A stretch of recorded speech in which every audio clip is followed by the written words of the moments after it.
নমস্কার, আমি এনএসআইসি প্রগতির তরফ থেকে আজকে আপনাদের কাছে এসেছি ফুড ইন্ডাস্ট্রির একটা বিশেষ উপাদান যেটা আজকের দিনে ফাস্ট ফুড নামেও পরিচিত। সেটি হলো চাউমিন বা নুডলস। চাউমিন বা নুডলস তৈরির সম্বন্ধে আমাদের এনএসআইসি প্রগতিতে ট্রেনিং দেওয়া হয় এবং এই ট্রেনিংটা প্রথমে থিওরিটিক্যাল ক্লাস, তারপরে প্র্যাকটিক্যাল ক্লাস বিভিন্নভাবে করানো হয় এবং এই চাউমিন নুডলসের মধ্যে বিভিন্ন রকম আইটেমও আছে, যেমন নর্মাল নুডলস, তারপর হলো এগ নুডলস, এরপর হলো হাক্কা নুডলস, তারপর হলো ক্যারট নুডলস, এরপর স্পিনাচ নুডলস, এরপর হচ্ছে বিট নুডলস। এই টোটাল নুডলস কোর্সটা করানো হয় এবং সেটা সবটাই হাতে কলমে বা প্র্যাকটিক্যালি করানো হয় এবং দেখানো হয় তার কীভাবে প্রোডাকশান হচ্ছে, তার কোয়ালিটি কীরকম, সবটাই এখানে করানো হয়। এই নুডলসের বাজার আজকের দিনে প্রচণ্ডভাবে বেড়েছে। অর্থাৎ ফাস্ট ফুড যেমন আমরা বলি সচরাচর মার্কেটে খুব প্রচলিত কথা, সেই জন্য নুডলসের ব্যবহারও হোটেল, রেস্টুরেন্ট ও বাড়িতে বিভিন্নভাবে ব্যবহার শুরু হয়েছে। অর্থাৎ এর ডিম্যান্ড খুব ভালো। এরপর আমরা এখানে একটা বিষয় বলি, সেটা হচ্ছে ইনভেস্টমেন্ট। সাধারণভাবে এই ব্যবসার ক্ষেত্রে মোটামুটি 2 থেকে 3 লাখ টাকা মতো ইনভেস্ট করলে এই ব্যবসা একটা খুব ভালো জায়গায় পৌঁছে যায়। আজকের দিনে 2 থেকে 3 লাখ টাকা বা লক্ষ টাকা ইনভেস্টমেন্টটা একটা ব্যবসার ক্ষেত্রে সাধারণই বলা যেতে পারে। সেই কারণে এই কথাটা উল্লেখ করছি। এই ব্যবসার মধ্যে তবে যেটা সবচেয়ে বেশি জরুরি সেটা হচ্ছে এই ব্যবসার একটা আসল ভবিষ্যৎ আছে। অর্থাৎ আমরা যদি বলি যে কোনো ব্যবসার ক্ষেত্রে কীরকম ব্যবসা, তার প্রচলিত একটা কথা আছে, যেটা হচ্ছে এই ব্যবসাটা কেউ শুরু করলে তার জীবনে কোনোদিন রাত্রিবেলা না খেয়ে ঘুমানোর প্রয়োজন হবে না। অর্থাৎ সবসময় তার নুন ভাতের অভাব হবে না। এই হিসাব করেই আমি এই ডিমান্ড ব্যাপারটা বোঝানোর চেষ্টা করছি। এরপর আমাদের এই ব্যবসার ক্ষেত্রে কিছু কিছু প্রিকশন নিতে হয়। যেমন প্রিকশনগুলো যদি বোঝানোর জন্য আপনাদেরকে একটু বোঝাচ্ছি বা বলার চেষ্টা করছি, সেটা হচ্ছে সাধারণভাবে এই ব্যবসার মধ্যে প্রথম হলো হাইজেনিক কনসেপ্ট। অর্থাৎ হাইজেনিক কনসেপ্ট এই ব্যবসার ক্ষেত্রে খুব জরুরি এবং এটা যেহেতু খাবারের আইটেম, এই কনসেপশনটা বা পরিষ্কারক ব্যাপারটা কিন্তু মেনে চলতে হয় এবং সরকারি যে নিয়মকানুন আছে সেই নিয়মকানুনের মধ্যে দিয়েই এগুলি ভালো হয়। এরপর নুডলসের ক্ষেত্রে সাধারণভাবে ময়দা এবং বিভিন্ন কিছু উপাদান ব্যবহার হয়। সেটাকে আমরা একটা প্রচলিত কথা আছে, সেটাকে ঠিকমতো মিক্সিং করার একটা বিষয় থাকে। মিক্সিং একটা খুব ভালো জায়গা। অর্থাৎ কতটা জল বা কতটা পানি বা কতটা ওয়াটার ব্যবহার করা হবে সেটা একটু বোঝার বিষয় থাকে। এরপর থাকে চাউমিন তৈরি করতে গেলে বা কাটিং যখন হয়, একটা রুটি তৈরি হয়।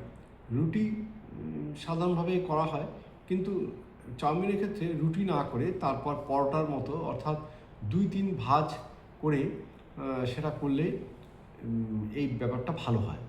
তবে এখানেও কিছু হাতের কারুকার্য থাকে। যেমন ধরুন রাঁধুনি সব রকমের উপাদান দেওয়ার পরও এক একজনের হাতে রান্না এক এক রকমভাবে হয়।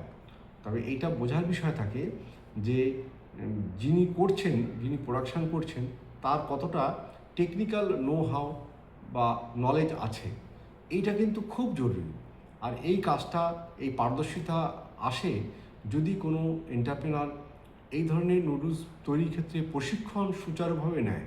অর্থাৎ নিষ্ঠার সঙ্গে যদি প্রশিক্ষণ নেয়, অবশ্যই তার মধ্যে এই ধরনের কিছু জ্ঞান অর্জন হবে এবং সেটা সে ব্যবসার ক্ষেত্রে সরাসরিভাবে ব্যবহার করতে পারবে। তারপরে প্রিপারেশন আমরা যেটা বলি সেটা হচ্ছে এরপর হচ্ছে ড্রাইং। ড্রাইংয়ের ক্ষেত্রে আমাদের করার সময় আমাদের অবশ্যই খেয়াল রাখতে হবে যাতে কার্বন মনোক্সাইড ফর্ম না হয়। অর্থাৎ সাধারণত হিট ড্রাইং বা কোল্ড ড্রাইং বা গ্যাসের উপর ড্রাইং করা হয়। সেই ক্ষেত্রে এই তিনটের ক্ষেত্রে কখনো যেন কার্বন মনোক্সাইড ফর্ম না না হয়। যদি কার্বন মনোক্সাইড ফর্ম হয় তাহলে নুডলসের গুণগত মান বা টেস্টটা খুব একটা ভালো হয় না।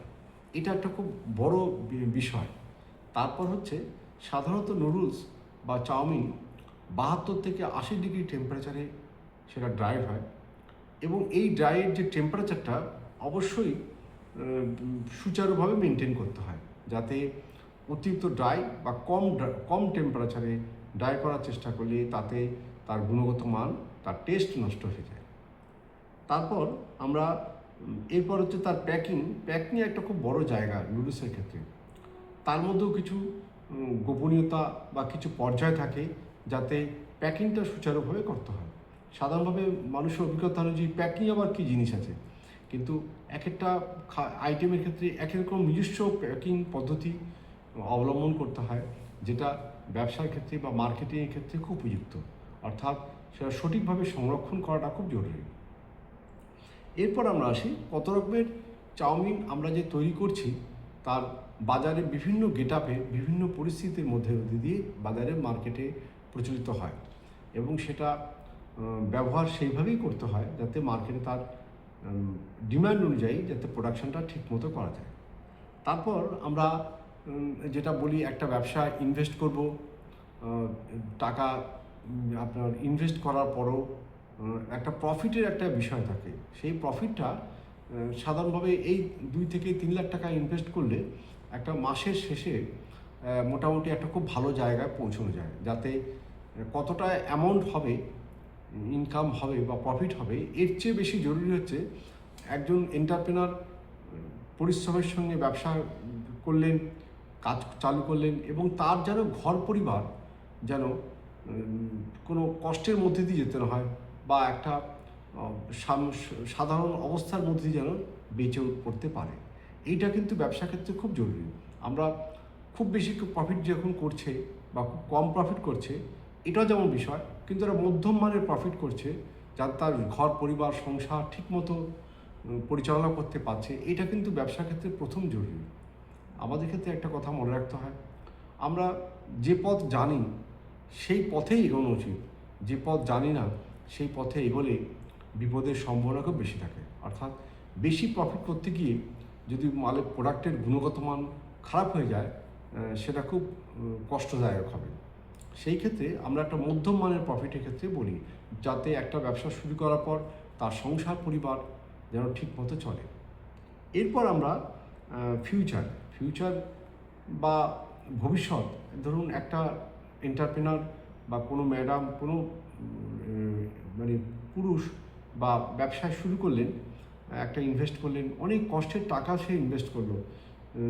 মনে রাখতে হবে এর ফিউচার বা ভবিষ্যৎটা কী। ধরুন কিছুদিন সংসার পরিচালনা করলো, কিছু লাভ করলো, এটাই কি ভবিষ্যৎ? না। যদি সে কোনো এন্টারপ্রেনার ঠিকমতো ব্যবসা ক্ষেত্রে লেগে থাকে, তাহলে তার পরবর্তী প্রজন্ম এই ব্যবসার ক্ষেত্রে পারদর্শী হতে পারে বা উপযুক্ত হতে পারে। এইটা কিন্তু একটা ম্যানুফ্যাকচারিং ব্যবসার ক্ষেত্রে খুব বড় জায়গা। সেটা আশা করি আপনারা নিশ্চয়ই বুঝবেন আমি যেটা বলতে চাইছি। মনে রাখতে হবে, কোনো এন্টারপ্রেনার যখন কোনো ব্যবসা শুরু করছে বা ম্যানুফ্যাকচারিং ব্যবসা করছে, তখন শুধু সে তার কথা ভেবে যদি করে, তাহলে তার ব্যবসার পরিধিটা খুব একটা ভালো জায়গায় পৌঁছায় না। ব্যবসার পরিধি অবশ্যই তার পরবর্তী জেনারেশনের কথা ভেবেই করলে ব্যবসার পরিধি অনেক বেশি ভালো হয়, এবং তার মধ্যে সুন্দর একটা সততা বজায় থাকে। এরপর আমরা বলি, আমাদের এই সংস্থা NSIC প্রগতি দীর্ঘ ৪৪ বছরের সংস্থা। আমাদের কাছে এই নুডলস বা চাউমিন ছাড়াও বিভিন্ন ধরনের আইটেম সম্বন্ধে আমাদের এখানে ট্রেনিং দেওয়া হয়। এটা সরকারি উদ্যোগে বা কেন্দ্র সরকারের উদ্যোগের মাধ্যমেই আমরা এই ট্রেনিং প্রোগ্রামগুলো বা পরামর্শগুলো দিয়ে থাকি। এছাড়া যারা অলরেডি বিভিন্ন জায়গায় বা বিভিন্ন নিজের চেষ্টাতে যারা চাউমিন বা নুডলসের ব্যবসা শুরু করেছে, কোনোভাবে কোনো অসুবিধা হচ্ছে, তারা আমাদের সঙ্গে সরাসরি যোগাযোগ করতে পারেন, যাতে তাদের ব্যবসার পরিধি যাতে ভালো হয়, তাদের যে সমস্যা থাকে সেই সমস্যাটা যেন আমরা ঠিকমতো সলভ করতে পারি, এই আশাটা সবসময় আমরা রাখি। এটাই আমাদের ডিউটি। আমরা এটা দীর্ঘ 44 বছর ধরে আমাদের টোটাল একটা টিম এই প্রোগ্রামে কাজ করে। আমাদের ইনস্টিটিউটে এনএসআইসি প্রগতি দীর্ঘ অনেক কাল অতিক্রম করে এসেছে। আমাদের এনএসআইসি প্রগতি সাধারণ একজন বা দুজনের উপর নির্ভর করে চলছে না, একটা টোটাল টিমের উপর নির্ভর করে চলছে। সব রকমের সাপোর্ট দেওয়ার জন্য সবসময় সদা সতর্ক বা প্রস্তুত আছে। যারা অলরেডি আমাদের এখানে পুরনো স্টুডেন্টরা বা এন্টারপ্রেনাররা আমাদের কাছে এসেছেন, তারাও যদি অবশ্যই দেখে আমাদের এই চ্যানেল বা প্রোগ্রামটা, দেখলে তারা বুঝতে পারবেন আমরা কতটা সত্যের সম্মুখীন হয়ে কথা বলছি, সেটা নিশ্চয়ই তারা উপলব্ধি করতে পারবে। এরপর আমাদের এই ব্যবসার ক্ষেত্রে যদি যদি কোনো লোক, কোনো এন্টারপ্রেনার অন্য কোনো উপাদানের উপর কোনো রকম পরামর্শের দরকার হয়েছে, সেটা আমাদের বা স্যাম্পেল নিয়ে আসলে আমরা সেটা অবশ্যই টেস্ট করে দেখে তার মানে যেটাকে আমরা বলি টেস্ট করার পর তার অ্যানালাইসিস করা এবং তার অ্যানালিটিক্যাল ল্যাব আমাদের কাছে আছে, সবগুলো টেস্ট করে সেই ব্যবস্থাগুলো রেডি করা, এগুলো আমরা করে থাকি। আমাদের এখানে যে ফ্যাকাল্টিরা আছে তারা ওয়েল ইকুইপড ফ্যাকাল্টি, তারা এই ব্যাপারে অত্যন্ত দক্ষ এবং তারা নিষ্ঠার সঙ্গে কাজটা করে আসছে। এই আশা, এই ভরসা আমরা রাখছি এবং আপনাদের যে দীর্ঘ সাহায্য বা সহায়তা, বা যারা আমাদের কাছে এসেছেন, ট্রেনিং নিয়েছেন বা বিভিন্ন সময় যোগাযোগ রেখেছেন, তাদেরকে অশেষ ধন্যবাদ। এবং যারা এন্টারপ্রেনার আমাদের কাছে আসতে চাইছেন, তারা অবশ্যই আসবেন। তারা এই আশা নিয়ে আজকের মতো আসছি। আপনারা সবাই ভালো থাকবেন। নমস্কার।